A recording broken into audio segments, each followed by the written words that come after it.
Throughout my media production, I've been running a blog and site WordPress. This has been a feature of both my AS and A2 course. This has allowed me to showcase my own work and the stages of producing the final piece.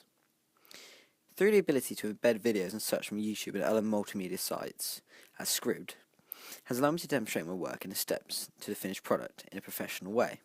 However, to showcase my work, I had to physically produce my short film.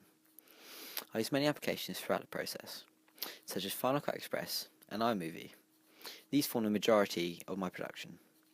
Final Cut is the main program I used, as it allowed me to edit and adjust freely, controlling such aspects as image control and titles. However, in some aspects, Final Cut could not help me. For this, I went to iMovie, the application installed on the Mac I was using. I did this within one shot to track the character in the frame, as I had not filmed myself doing so in the first instance.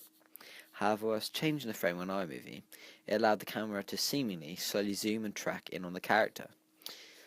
I did this using the Ken Burns effect. Since the AS level course, I've updated the camera and lenses I use. I use my Canon 7D to shoot my short film.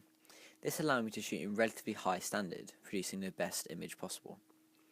However, after my experience in the AS level, I actually chose to shoot in 720, not 1080p. This is due to the enormous amount of time spent rendering during the editing stage of production. I found that sacrificing the level of image quality slightly cut significant time when editing.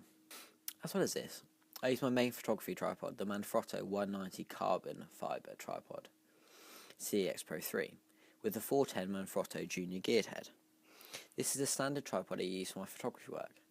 However, whilst it provides a stable, clear image for the normal shots, when the shot required movement, i.e. tracking the character, I had to use a freehand Manfrotto Pro monopod. While this allowed me to shoot freehand with some stable base of one leg, thus producing the best shots possible. I was lucky that during the editing stages, I was able to edit both at home and whilst in school. Through having the trial version of Final Cut Pro on my MacBook Air, this cut the editing time down significantly, allowing me to try new shots and ideas within my production. One example of this would be acting on the ideas from my target audience, to add flashbacks to my short film. Due to the ability to edit away from the classroom, this allowed me to act on these changes without going past the final deadline date. However, this was not the case when producing my two ancillary tasks. I used the applications InDesign and Photoshop. It was my first time producing a film review using InDesign, however I found it both user-friendly and feature-heavy. After watching many YouTube how-to videos, I found it a very useful application, where I could create my whole piece within it, without the need to use any other applications.